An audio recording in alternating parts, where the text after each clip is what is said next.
My journey kind of started when I was like 14. So we were just like pulling in all this money, and my thought was that we were going to turn this into this $1 million, venture. What I didn't realize was my partner, he was spending all this money behind the scenes. And after about a year of doing this, he sends me this email that's like, we owe the IRS like $20,000. He completely screwed me over, and we had nothing to show for it. But you've now created a system where you're getting like up to 5 meetings a day. And what have you found that's worked really well for you? Just playing on my strengths. I have like this little note when I do like online calls, like sales calls, where it's like, just listen, like, because a lot of times you just let the client talk. What's up, people? Jordan here. Today we're joined by a special guest, Waldo from Impressive Click. Waldo's a member of the Academy. He's a six-figure agency owner. He's got an incredible story. I've been wanting to get him on for a long time for you guys to share what he's gone through since starting an agency. And so Waldo, first of all, thanks for being here, man.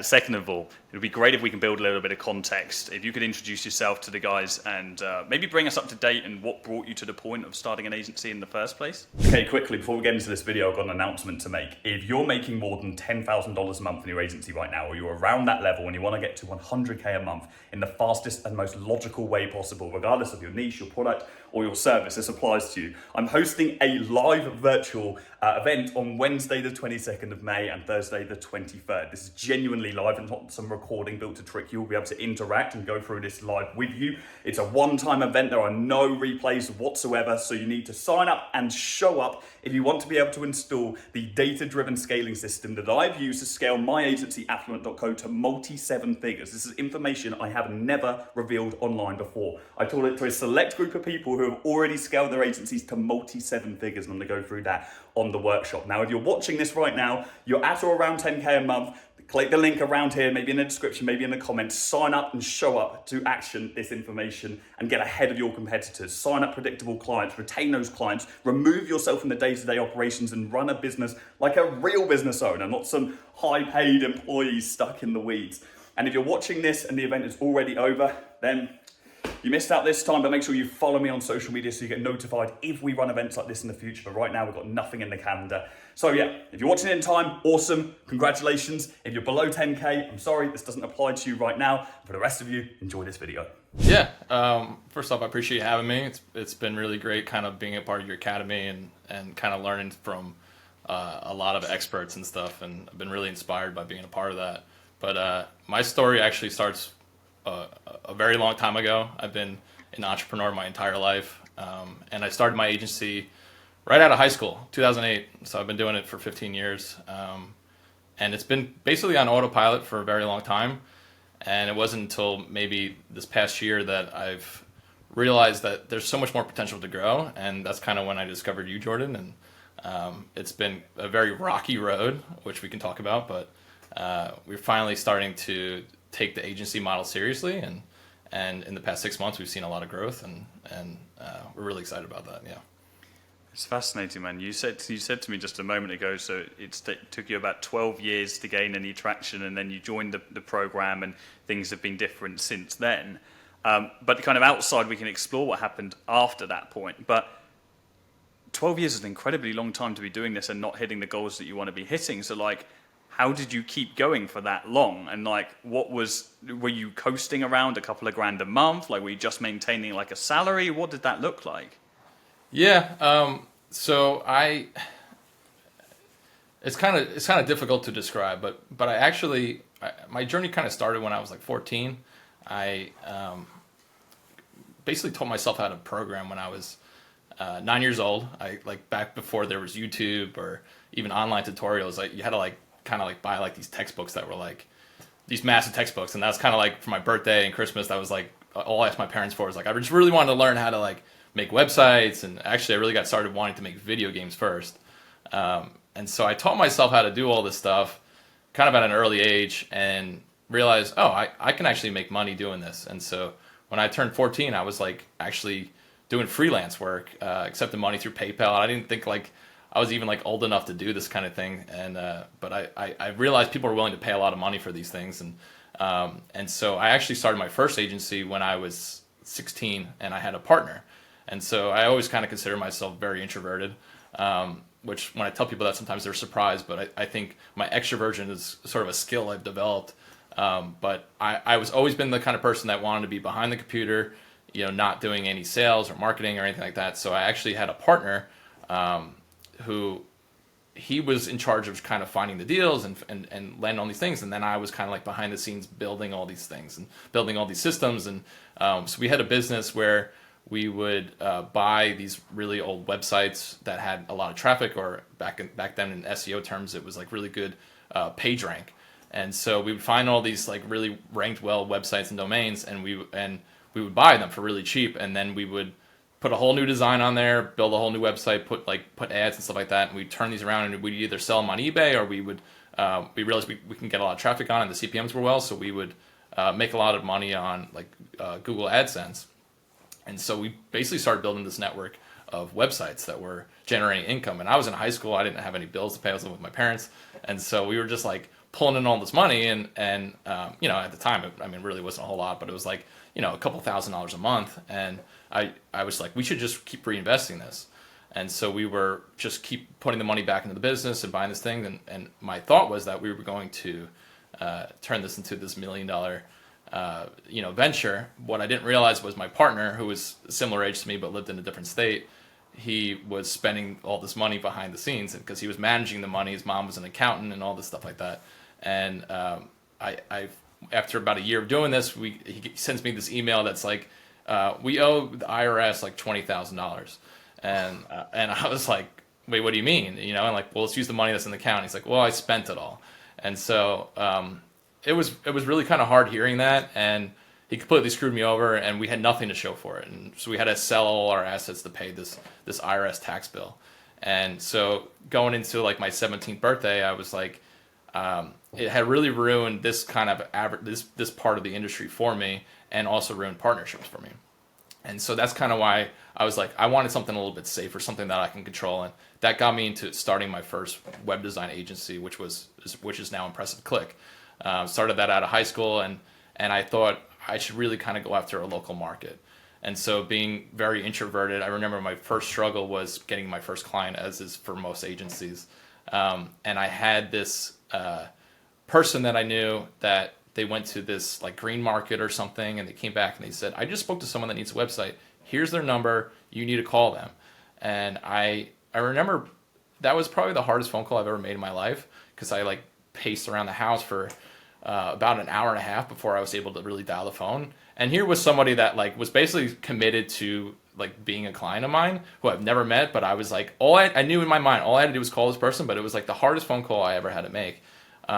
And after an hour and a half of just like pacing, I finally made the call. I completely butchered it. It was an absolutely horrible presentation, but this guy was nice, and I met him at his house, and I was just like all over the place, built him this website that was absolutely horrible, but he was really kind, and obviously my services were really cheap at the time, and I just got the one in, and then the next client was a little bit easier, and then a little bit easier, and a little bit easier, and just kind of fully finding them, and it basically taught me the skills I needed to do, which became sales.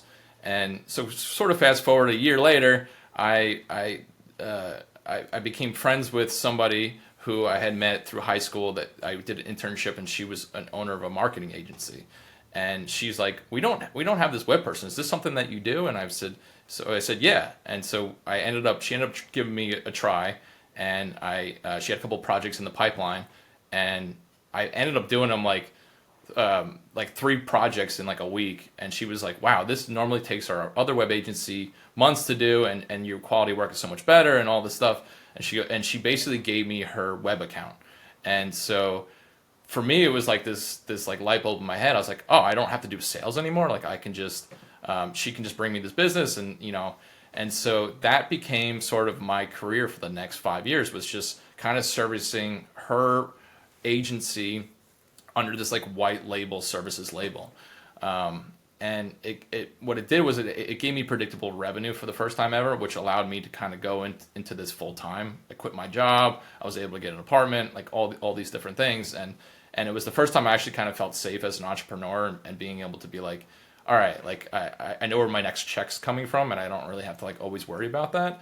But with that kind of also came complacency. So, I turned 21 and started kind of hanging out with college kids, and we're drinking, and at the time I was kind of like this this big shot among my friend group. And so I was making double, triple what like all my other friends were making, and they're going through school and all this stuff, and I wasn't going to university or anything.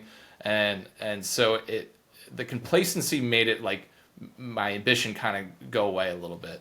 And so I remember I just was like, just doing kind of bare minimum. I was working 3 hours a day. Like I was just kind of doing whatever it took to kind of just get by, but no additional anything else. No trying to grow the business, no trying to get other sales. And I kind of coasted like that for quite a few years with sort of other priorities.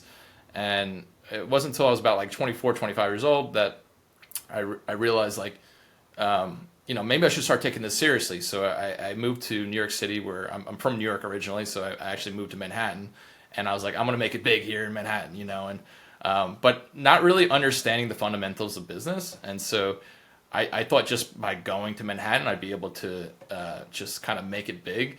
But that didn't really kind of work out that way. I had a couple opportunities. I worked with a couple of Fortune 500 companies, kind of showcasing my skills. But again, it was under this white label agency thing. I went, after a graphic design firm, and they kind of were like, again, like we have all these web projects. So I really didn't understand that how crucial sales are to business. It was more of like, kind of coasting on these other agency models and just like trying to be like this white label service provider for them. And by doing that, it made my pipeline so full that I was like, I don't have time to grow the business. And there was a point where I got an office space and I tried to hire, and the amount of stress that I had with hiring and trying to delegate, I was trying to be too much of a perfectionist, and I just didn't really understand kind of how to grow a business. And I just completely crumbled. I ended up losing the office space. I ended up firing my whole staff. And I just was like, this is just too much for me to do. And I went back from just like working from home, and I just thought for a while, I'm like, this is just not for me. Like, I don't think this kind of business, this web design business, is something that can last. And I basically started looking at other avenues. And I know like in this kind of space, they call that the shiny object syndrome. And that was always sort of a problem for me. It was like, all right, what's that next project I'm going to do? What's that next idea? And I just chased that for probably a good 5 years or so. And I ended up buying other businesses. I actually own a few businesses to this day, but I realized that, it doesn't matter what business you get in, you're always going to kind of reach this limit and this cap. And for me, I thought I was just always in the wrong business, and I kept chasing that shiny object syndrome. And it took me almost 12 years to kind of realize like, no, I really need to just like stick with one thing and just kind of put all my focus in one thing and really understand how to grow, instead of just thinking like, all right, I worked 40 hours this week, and so this is all I can make. I can make $60,000 a year, or $120,000 a year, or whatever it is. But I didn't realize, kind of like there's other people that own these same agencies that are able to do, millions of dollars of revenue. I didn't really understand that. I thought I was like unlucky or there's something about it, but it really was, I just didn't understand sales. And I think that's something in the past year that I've really, really understood. I remember I was listening to a podcast by Alex Hormozy, and there was one line in there that really stood out to me. And he was saying, most business owners don't understand the difference between inbound and outbound. And when he said that, I was like, yeah, I don't know what that is. And so I looked it up, and that's kind of like how I got started in this journey, was like trying to understand what the heck is outbound. And that's actually how I discovered you, Jordan, was that you were doing a video where you were cold calling people. So as a member in the academy, you were cold calling, I think, clinics or something. And I just was like, wow, like this is what I need to do. Like this is outbound, like, and so that's kind of how I discovered the academy, and that's led me to kind of where I am today. But yeah, man. that's where I'm at. That's awesome, man. That's incredible. I just quickly before we move on to that, you mentioned earlier that one of your original businesses when you were 16 was buying those domains that are well ranked and stuff. I bet those domains and so on were they like first tier domains? I bet they'd be worth a bomb these days. Yeah, they were just like, so back then it was for SEO. SEO was like this whole wild west, and you can totally hack things, and there was things you can do. But yeah, we would look for anything that was, I think it was PageRank was based out of a 10 scale, 1 to 10. And so we found like these websites that if they were ranked like anywhere from 4 to 6. It's like they had a really good momentum. Where if you were just to register a domain name fresh, it was like you had a 0 page rank. So you were able to kind of jumpstart momentum and get traffic and get ranked for these things. And we just apply some SEO principles, and you just can get the first page for certain keywords, and then we just slap like Google AdSense on it, and we can make anywhere from $50 to $100 a day on these ads. And sometimes the domains didn't do well, or the CPMs were low, or whatever, and so then we would sell them. We kind of turnkey. We go on eBay and say, oh, here's a website that can make $300 a month, and we'd sell it for $1,000 or $1,500 or whatever. We had a one website that did really well. It was a simple website. It was just a landing page, and it would allow you to anonymously text message people. We found out that if you send an email, like everyone's phone number plus like their providers, it was like my phone number at Verizon.com or whatever, and that's if you send an email to that, they would get a text message. And so we found that kind of early on. I don't think you can do that anymore, but we found that early on. So we sent this thing, and people love doing it because they love to prank their friends and stuff like that. So we put these ads on this landing page, and we were pulling in like a couple $1,000s a month just on ads. So then what we did was we would buy new domains and basically use that first website as a proof of concept, and we'd show them all the ad revenue and all this stuff like that, and we would just kind of like built this template website with a new domain, and we put it on eBay and say, look, this website has potential to make $3,000. All you have to do is put it on a hosting thing and connect your AdSense account. But meanwhile, these domains didn't have any traffic or anything like that. But we'd just make $1,500. Sometimes we just put them as low as $300, whatever it is. But we just made money by just buying a domain name, putting up a template, and then showing people our ad revenue and saying this is what you could potentially do. And so we kind of made a business out of that, which was pretty fun. That's interesting, man. That's funny. The old internet 1.0 business models. I for myself for years since school as well, I've been like collecting various domains. I have over 100 domains in my GoDaddy account. Like it's just silly at this point. I probably need to get rid of some of them. Some really good ones as well. But yeah, it's funny. Cool, man. So like you went through this journey, and really the catalyst of having this growth was understanding, okay, shit, I need to be doing outbound sales. I've been kind of waiting for things to come to me for a long time. I've been in a state of complacency. What was it like getting into outbound sales? Was that difficult? Like, what did you do initially? Was it emails? Was it DMs? Was it cold calls? Was your first experience through coming into the academy? What did that look like? Well, my first real experience was, and again, kind of how I also discovered you on YouTube was, one of the businesses I own was I actually just sold it in December, but I owned this business down here in Savannah, Georgia, Savannah Bar Crawl it was called, and we did 8 events a year, and I actually bought into it. A guy had already existingly owned it, and I came in as a partner, and I told him I had this whole marketing background. I can redo his websites and redo his whole digital presence. And he was just the owner of a bar, and so he knew all the people downtown and all this stuff. And so I came into the business right after COVID, where everything was shut down and things were starting to open back up, and he was needing help kind of revitalizing this business. And so when I came into it, I was like, we really need to be able to, like, when he started the business, Facebook was like this place where you can post on your page, and people organically would see your posts and all this stuff. And so he had found early success and gained a lot of momentum through that. But now everyone knows in the new world of Facebook that it's pay to play, and he didn't really understand that. And so sort of the whole overhaul of the new business was we were going to redo the website, we're going to redo all these internal systems and how the online tickets and everything worked. But then also there was a big element of we need to do paid marketing. And so that was kind of and I had dabbled in the past for clients and stuff, but this was kind of the first time I was doing it for myself.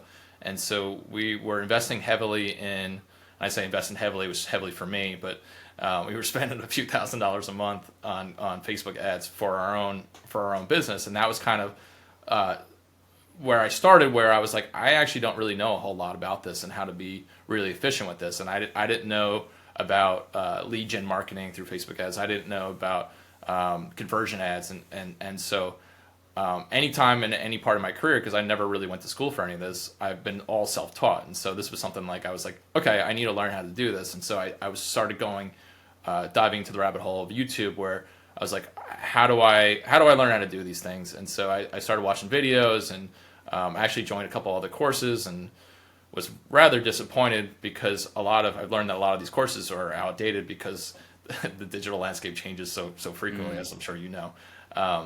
And so yeah, I started just really trying to understand Facebook marketing, and got really good at optimizing for that. And a lot of actually the stuff I learned was while I had just joined the academy. So I joined the academy last June, so it's been about a year, almost about a full year since I've been a part of it. And so that was kind of like the reason I really joined the academy, was like, all right, like let me learn how to do Facebook ads. But then I was very intrigued by your cold calling video, and I was like, well, what is this? Like, this is something I need to learn. And so Facebook ads was kind of my first start, and then it was like when I joined your academy, it wasn't just videos. It was like, one-on-one mentorship, and you have all these Zoom calls. And I don't know how much you want me to talk about what goes on in your academy, but I was really impressed by the mentorship, and you had built a system for like A to Z system for people to join the academy, and here's your route to success. And so my first thing was doing cold calling, which was actually pretty frustrating for me, as I'm sure a lot of people. Just cold calling, especially as an introvert, was extremely difficult for sure. But yeah, that's to answer your question. That's kind of where I started, and I resonate with the whole the introvert struggle. Well, you said earlier that the extroversion side of you is something that you've built and crafted over time. I feel the exact same way about myself. On front-facing value, lots of people would be like, "Oh, Jordan's a very extroverted guy," but I created this person. Actually, in my personal life, I definitely lean more towards the introverted stage. Like I would rather sit and hibernate and be by myself for weeks and weeks on end, and be quite content in doing so as well. I could quite happily be one of those guys that lives in a shack somewhere and doesn't really speak to anyone for a couple of months. So I completely resonate with that. And that is difficult then, jumping into cold calls in that position, because it's just so alien to what your body wants to be doing. So did you get some early success with that, or did it take a long time to gain traction? Did you sign website clients from cold calling in the end, or? No. So I had joined the academy at a time in my life where I probably shouldn't have joined the academy, but I was looking for a fresh start. I was going through a divorce, and I had a lot of personal things going on, and so there was this part of me that really, like, I saw the academy and I was like, this is something that I've been looking for a long time, because it was just a community of people that are like me. And as an entrepreneur, it's very lonely at the top. It's like you kind of feel very isolated from the world. People don't really understand your struggles. People locally, my friends, things like that, they don't really understand the things I go through. They're like, oh, you get to like stay home and do whatever you want during the day. It's like, no, like everything, all your successes are relied on you and your ability to act and do the hard things that nobody else wants to do. And so I knew that the path you kind of led out in front of me to follow was the right path, and I could feel that kind of in my core. But I had such a mental hurdle to get over, and I think I was also lacking a lot of confidence because of some past failures and things like that. And so when I first joined the academy, I actually didn't use Impressive Click as my agency. I created a whole new one, and I was afraid to kind of even venture out into the world and tell people what I did. So when I actually did cold calling, I actually went outside of my market. So I went like a state over or whatever, because for some reason I just felt kind of shy about it. I was like, I didn't want to let everyone know that this is something I want to do, because I felt like I was failing so much in my personal life that I was like, I want to try this, but if I fail at it, I don't want the world to know. And I think that is a recipe for disaster, as I'm sure you know, and a lot of people know, that if you're not going to commit fully and you have to put both feet in the water, you can't really expect a lot of success. But also, I also find myself to be pretty unlucky. And so I knew that all I had to do was kind of find some early success, and then that would kind of motivate me. But I went day after day after day. I called 20 people, and each one was just worse than the next one. And I think I went through like 2 weeks, and I remember on this, like by the second week, I was like on I was getting to the point where I would like my list of people to call every day was getting shorter and shorter because I just couldn't, like, it was like, all right, I'm gonna do 30 calls. Then it was like, all right, 25. Then by like 2 weeks, it was like, all right, just call 5 people. And it took me like 2 hours to call 5 people. And I was just really just kind of going through the weeds of things. But I think the problem was I was really trying to copy what other people were doing. I think that's where a lot of my failure was that I was just trying to follow the same model that everyone else was doing. I'd see people like, oh, I was really successful doing this. It's like, all right, I'm gonna do that same thing. And it wasn't until I pivoted to going, all right, Waldo, what are your strengths? What's your offer that you can offer differently? And that's when I realized, like, wait, I have 15 years experience doing websites. Why am I not using that strength? And then really just the confidence alone of being able to say that was so different than like, all right, I'm gonna be this new agency, try and prove myself to a market that doesn't understand me, Makes no and then sense. ask for their business and then have no proof of like my success with it, and it's gonna come off on the phone because I'm not feeling confident about it. And so it really took about 6 months of just kind of like circling back and really thinking to myself like, no, this was this is kind of how you have to reapproach it. You have to like come up with a new kind of concept and think of it differently. Think of your offer differently. Think of and use your assets to your advantage. Like what distinguishes you different in the market? And for me, it's my experience. I'm really good at building software and websites, but using that as a strength.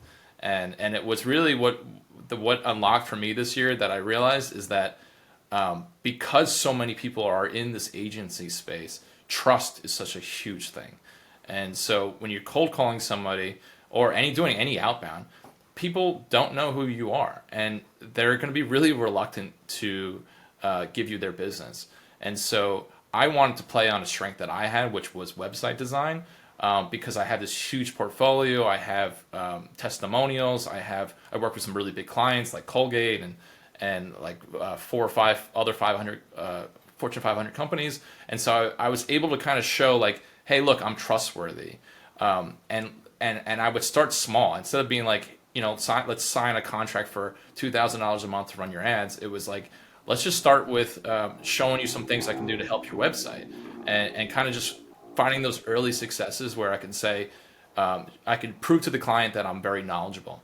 And so whether it was like start off with a $500 landing page or whatever, or what I've been using a lot lately is just helping them with their email. Because they released this new thing where your DMARC and your SPF and all this stuff have to be up to standards, and so that's something that I can come in and go, hey, I looked at your domain settings and your DNS, and I realized you don't have these things, and you really need to have these things. I bet you're having issues with deliverability and all this stuff. And they're like, I didn't know any about this, and so then I would do that for free. I would be like, oh, it's because it takes 30 seconds. So I was like, let me do this, and so then it shows that I'm an expert in this industry, and then it's like, all right, let's redo this, let's redo your website, And so getting them in with the website for kind of a small thing, and then just wowing them with that. And then now it's like when I go for the upsell of like, we need to be driving traffic to your website, and this is how we should do it, and we should run your ads. It's like so easy to just get them to sign these recurring contracts. And even just like just in our agency level for web design, we do hosting. So we have 52 web accounts that are active right now, and we charge anywhere from $50 to $100 per month for hosting, which you have great margins on. And like if you think about that, it's like a few $1,000s a month that we're making just by managing their files. And so we already have their credit card stored, so then it's very easy for us to be like, let's do a lead gen campaign. You have an event coming up. You don't want to just boost that event. You want to set up a Facebook ads. Let's double down. We see you're not ranked #1 on Google for your name. So let's help you with some organic SEO, but also maybe we should do a paid campaign with Google just to get you that top spot. And I have some clients they just got like stupid money, and they're like, when we search our name, we're coming up on the 3rd spot. Like, I need that fixed. And it's like, we're willing to throw whatever money at that to fix it. And it's like, okay. And, from a back-end standpoint, that's actually very easy to solve, but they just like don't want to be bothered with it. So they're just like, gladly, we're like, what's your service fee? It's like, well, it's $1,000. It's like, okay, they'll just gladly do it. And I've had a client right now for almost 8 months where they're just paying me $1,000 a month just to manage their Google ad account, where just they're ranking, the only keywords they're ranking for are their brand name. And so, and they just like that it's the problem solved. And we generate these reports that show, okay, like you got more traffic this month or whatever. And so just being kind of like solving the problem for them, like Alex Hormozy always says, like, solve rich people's problems. Like, it's literally that. They don't want to worry about this thing, so they'll gladly spend whatever it is as long as they don't have to like ever intervene. And so I'm just trying to find those like little avenues in businesses so that we can kind of like figure out what our sweet spot is and what our niche is, so that we can try and grow our agency that way. But yeah. 100%. There's a few things to unpack there, and I think it's almost like hysterical looking back at that thought wave that you had of joining the academy and starting a paid ads agency. It's like, because one of the biggest things we talk about is building leverage, and like how when you start, the hardest thing is that leverage. And so 15 years of experience is like the ultimate leverage that you could possibly have. And so it's so interesting. And I love the DMARC thing. I think that's very intelligent. That's such a great, it's just the classic value ladder. It's like start off with something small, and it's like solve a problem, build a little bit of trust, and then solve a little bit of a bigger problem. Be like, oh, whilst we're at it, I just saw your DK. Well, what about this? Like, have you noticed that the SEO on your website, you're not ranking on this? And it's just such an easy upsell.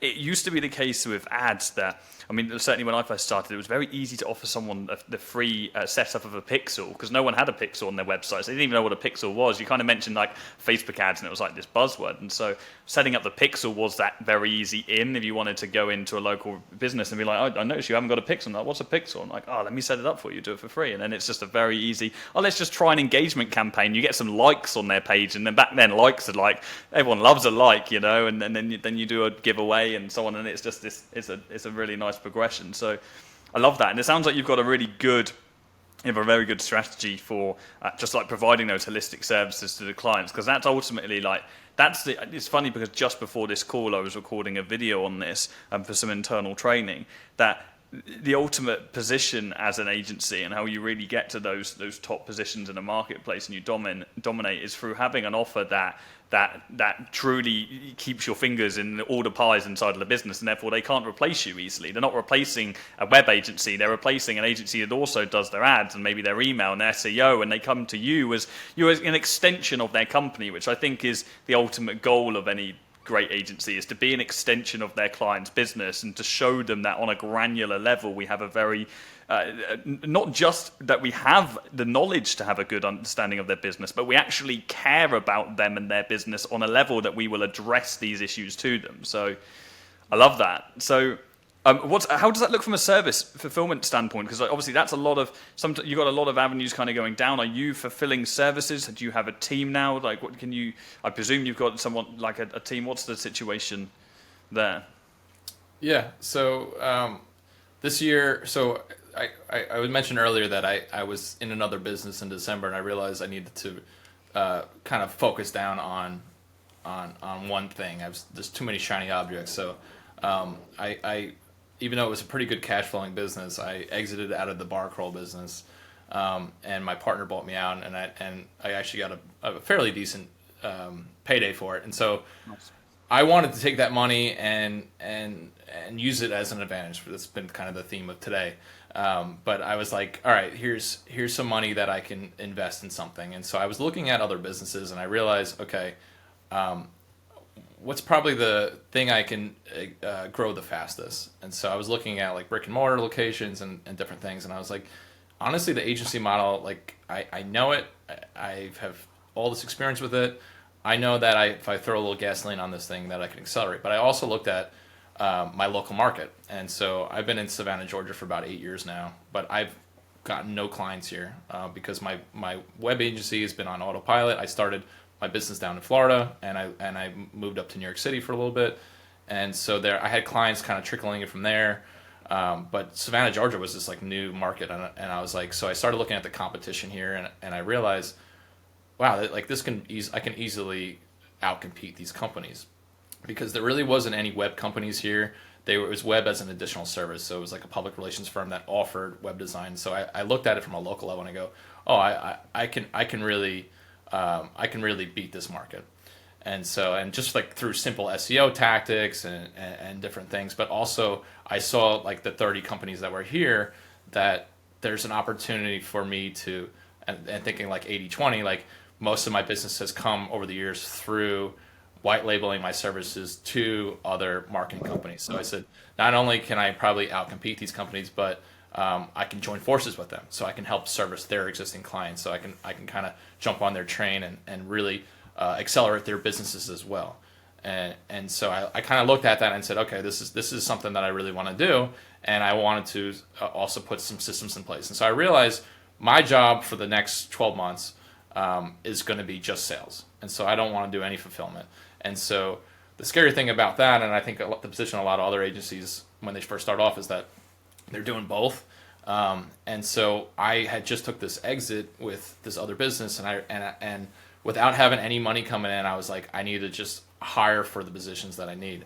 And so I actually I looked into the Philippines and was able to find some pretty affordable software engineers, full stack developers. And so I realized, and probably the mistake I made in the past is that hiring is a skill. And so I didn't know that. I in the past, when I used to hire people, I hired the wrong people.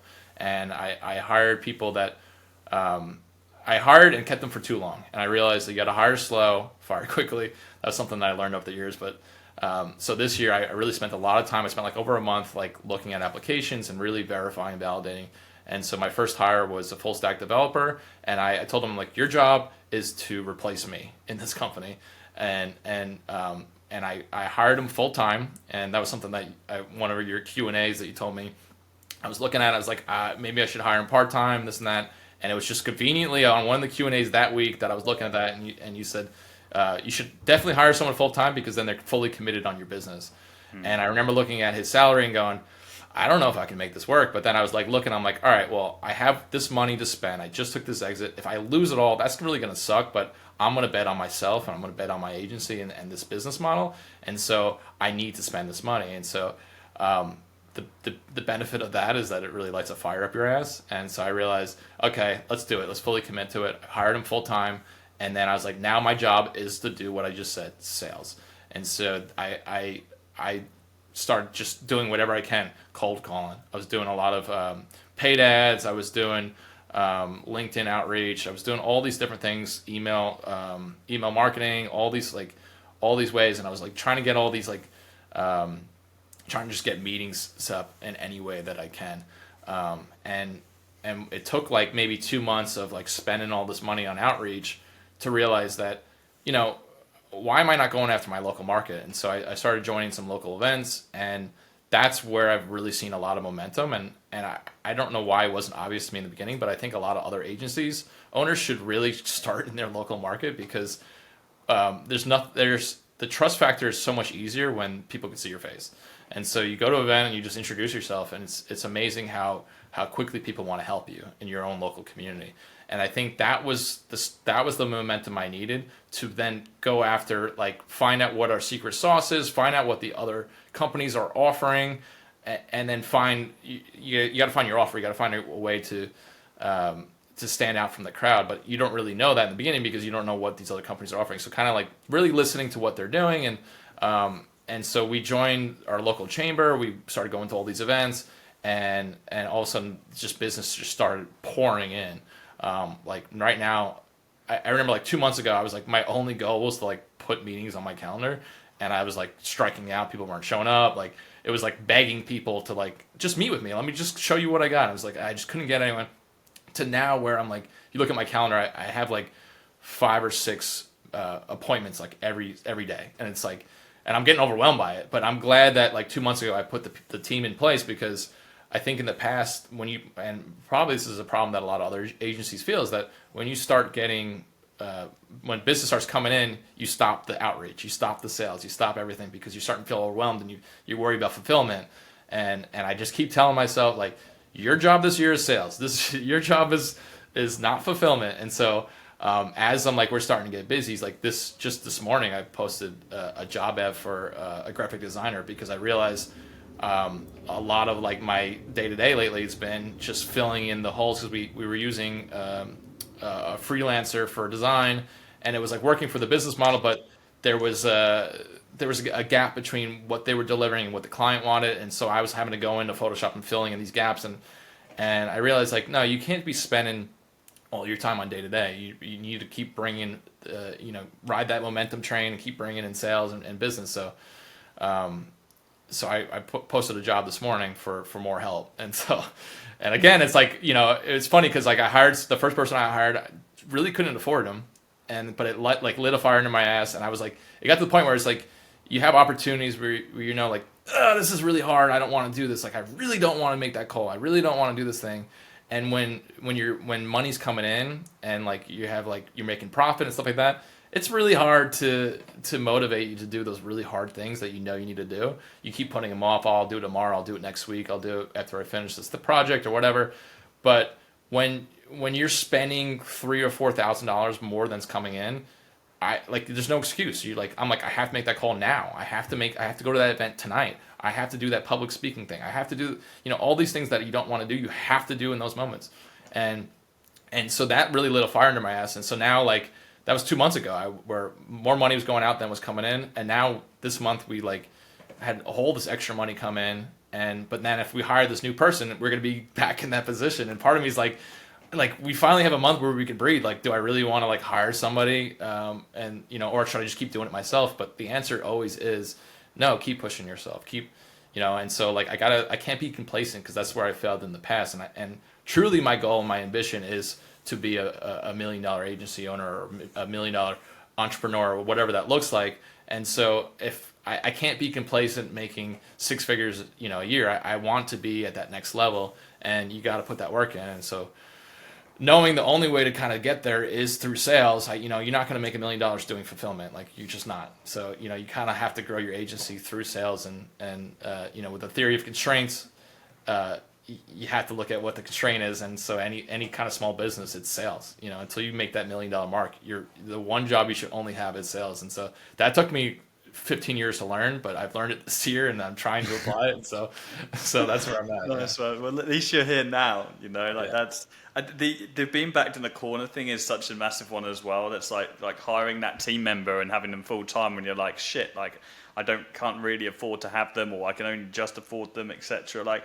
Those situations, I think being backed in the corner is something that is advantageous in all areas. So, for example, for me, it was quitting my job and just replacing my income. And I was like, oh God, like, what am I going to do here? Or when I was in like loads of debt, when I was in my first sales job, you're backed in the corner. And I think that those situations force you to do what's necessary and to do what's right to actually grow the business. And that's why even to this day I like setting very strict timelines on finishing projects, and then I stick to them. And so that means sometimes I'm in one of those periods at the moment. I'm doing like 12 and up to 15-hour days. Yesterday I did, and then it's manic. But I know that that's how I work best and how I'm going to get shit done. I think many people don't have that, and I think that's the danger. It's like when people, let's say you start a business and you're in the full-time job and you're kind of in that limbo phase, and you've got kind of safety on one side. It's incredibly difficult to dig deep to find enough motivation to do the difficult shit, because sales is difficult. Like it's not enjoyable until you start gaining traction. And you're like, oh, now it works, now it makes sense, but it doesn't work for weeks, if not months in some cases. But you've now created a system where you're getting like up to 5 meetings a day, so something's clicked. What did you find in yourself, without having to reveal your strategy so other people copy it? What kind of vaguely speaking, what have you found that's worked really well for you? Just playing on my strengths, honestly. Just playing on my strengths, just going. Because I have a lot of experience in the industry, I was able to talk about things that a lot of people didn't know about. And so when you talk about, like there's a lot of buzzwords that are like they get kind of revolving around.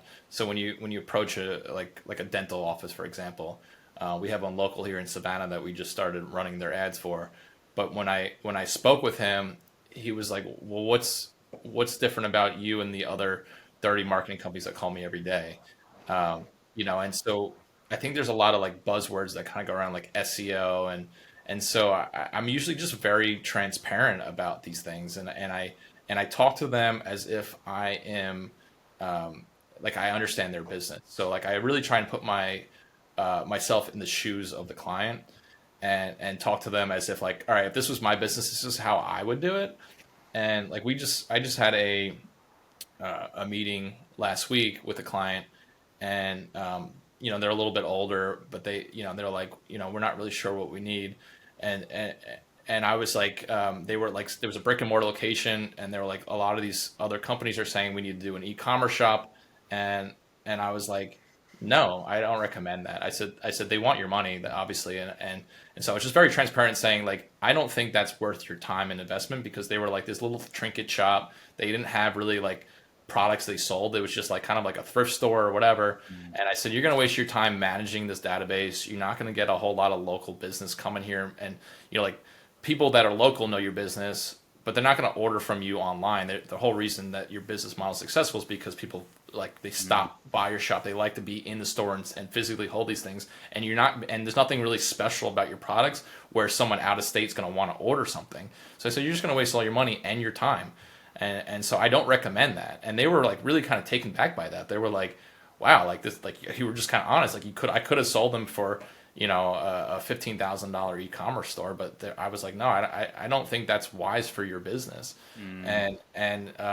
They were shopping around for other agencies at the time. I left their location, and an hour later they called me, and they said, they basically just like signed with me like immediately. They're like, we just really liked how honest you were with us, and so like a big kind of buzzword that I know is like SEO is like this really big buzzword. Like all these companies are offering SEO, but like really there's not really a whole lot of SEO anymore. Like tricks or hacks. Like obviously their SEO is a thing, but I think a lot of people use that as a buzzword to people that don't really understand the space. A lot of like small business owners, they're like, yeah, we need SEO. And so then a company will come in and say, well, we'll give you great SEO. And I'm just very transparent, saying like, yeah, back in the day, like you used to be able to do page rank, and used to be able to do like blog articles and backlinks and all these things that would really get you to the top spot. I'm like, but nowadays Google's so advanced with their algorithms that you really like the way you do SEO is like if you own a dental clinic and you're a local clinic, like you're not going to rank number one in the spot for dentists, and so you're better off either doing a paid campaign with Google Ads or just like ranking for your name, like where people don't really know, or your territory, for example. And so they think there's like some hack or something that you could do, and it's like, no, like you want to focus on a few things. You want to focus on your Google reviews. You want to make sure your page is optimized. Like Google's really big on like page speed, like how fast your website loads, and just like you're organizing your tags. But like that's really it. You just know like ongoing service for SEO really. And so like just being transparent with people and not like trying to like steal their money. I think that's kind of a really big edge, that and being able to kind of speak on that. People were like, okay, Waldo really knows what he's talking about. And so just kind of being really, really transparent, and also not trying to be too salesy. Like I've been on sales calls where they're just like pushing you for this thing, and you're just like, I don't want that. Like that doesn't really solve, like they're just talking about themselves. And so I have like this little note when I do like online calls, like sales calls, where it's like, just listen, like, because a lot of times you just let the client talk. Like that's honestly probably the most important thing, is because when you let them talk, you listen to what their problem is, and then through the call you're able to kind of figure out how you can solve it. And sometimes you can't solve it, and just being honest about that. Like they might come in thinking they want one thing, and really like it's probably not wise for them to spend their money in that thing. Like I know there's like a lot of companies that they think like, oh, I have no likes on my social media thing. It's like, I need a company that's going to post more. And it's like, well, what's your strategy here? Like, are you just want more posts on your page? Because unless you're boosting them or they're like engaging content, like no one's going to see these things, even if they like your page. So it doesn't really, like, these are just like vanity things. So like, how important is the vanity to you? Because if you want to spend $1,000 on an agency that's just going to create content for you, where it's like Happy Easter or whatever, and it's like these is just generic business posts that no one's going to engage with, no one, like, it's not going to give you any return on investment, and no one's even going to see these things, and the only benefit, if it is someone like a client ends up going on your Facebook page and sees like, oh, they're active on their thing, but like none of your content's engaging. It's like, why don't you spend that money ranking on Google with a Google campaign, or let's do a very targeted lead gen campaign, or let's promote your event. Like, let's spend the money not on the content, but on actually delivering results for you. Like, because this thing should be a system for you that generates business. So Did I lose you? I think that was my end, the Okay. connection thing. That's all good. No, it's what you said about jumping on the calls and telling the clients what they don't want to hear. It's a common trait of every single successful agency that I know. It's like I pride myself on jumping on a call with someone. Actually, the first thing I say on a sales call, and I hold my hands up, I haven't jumped on an agency sales call in a long time, but I still jump on other calls from time to time. But the first thing we say, and certainly we still use in our script in the agency, and the rest of the team do, is, look, just so you know, we only say yes to people that we genuinely believe that we can get results for. And so if we don't think this is going to work, we're not going to work with you and we're not going to present an offer to you today. And we say that in a very obviously in a polite way and not a way that puts them off. But we make it very clear to them that we only want to work with people. And we also add on top of that, and we do that because we don't want to have difficult conversations. We don't need to make too much revenue and sign up too many clients. We're doing pretty well as a business, and therefore we only want to work with people we can have a genuine impact on. And we mean that when we say it, because we don't want to have those difficult conversations. And I think that's the antichrist of what happens with new agencies and in the early stage. New agencies wonder why they struggle with their sales, and they believe that, and I don't blame them because I can't say that I would have been any different when I first started in sales.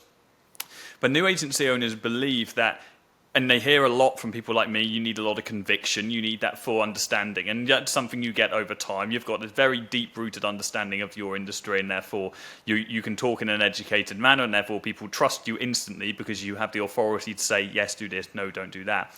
But new agency owners believe or say or do everything in their power on a call to try and brainwash the business owner that this is the best strategy in the world and it's going to be incredible and no matter what, it's going to work, and we're going to run your lead gen ads, and look, it's just this simple lead gen ad, and what we're going to do is we're going to generate you 20 new leads every month, and it's going to be great, and they're all going to be qualified, and everything is good, and the business owner just smells through it and is like, what on earth is this idiot talking about?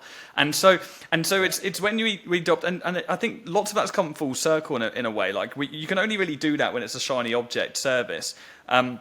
When it's something that people understand, you have to be honest about the delivery. And it's something that we had, even in the social media marketing school, in our original agency training, this is something that we used to go for on a call. It used to be incredibly important, and it is now so for anyone listening to this, that you frame what it's actually going to be like working together. And as part of that framing, there are some negatives. So it's like, just so you know, if we do this, it's probably going to take us up to about 3 months to optimize these ads and get to the point where we're generating good qualified leads consistently. In the first month, we may not make return on investment for you, and that's because we're going to be testing as much as possible. We're going to be launching some ads. We're going to be testing different offers.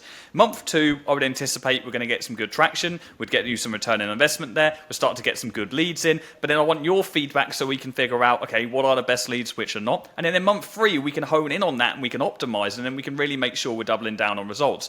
And then when you do that, you build so much trust. Most people would presume, who aren't experienced in sales, they would presume, oh, like, what? Like, I'm just telling them it isn't going to work. But actually, it does the complete opposite and tells them it is going to work because you've been honest about how it's actually going to go. And so even if you do sign up a client through the skin of your teeth and they're like, yeah, cool, let's do it without saying the 3-month thing, you start working with them and then you don't get the results in month 1. You're scrambling, so your ads are really shit. You're launching new ones every 2 days, not allowing them to optimize properly. You're panicking and jumping on Q&A calls and saying, Jordan, what the hell should I do? And I'm like, well, you shouldn't have overpromised. And you're just in this cycle of it's just client loss, and then it hurts your reputation and it hurts your psyche and the way you feel about your ability to deliver. And it's just a world of pain. So I think if anyone can take any major lessons from this, and there's so many of them on this call, it's like sales is absolute king, but sales isn't about overloading someone with false promises and over enthusiasm. It's about being honest with someone on what's actually realistic for their business. And so you are positioned as someone that genuinely wants to help them, and therefore you build enough trust and authority that you understand what you're talking about. Exactly. Yeah, man. Awesome. Well, look, Waldo, this has been fantastic, dude. If people want to follow up on your journey, they want to follow you. What platforms are you most active on? I'm going to put some links in the description so people can check you out. Yeah. Well, the best way to follow me, I have a personal website, waldo.biz. That's where you can see my companies. You can follow me on Instagram. I don't post a whole lot of business stuff. It's more me doing silly things. But if you want a good laugh, definitely follow me on Instagram. But yeah. Follow me on LinkedIn. Waldo.biz is probably the best way to contact me, email me, whatever. I love to connect with everybody. Yeah. Cool. Love it. Right, dude. Well, we'll have to do a follow up at some point and see how you're getting on in 12 months' time. You've got I would love the that, man. code cracked right now, so I'm looking forward to seeing how I'm you get riding on. that momentum train, so. Absolutely, man. Awesome. Well, great to speak to you, everyone else. I hope you have a wicked day, morning, evening, wherever you're in the world, and I'll talk to you soon. Cheers.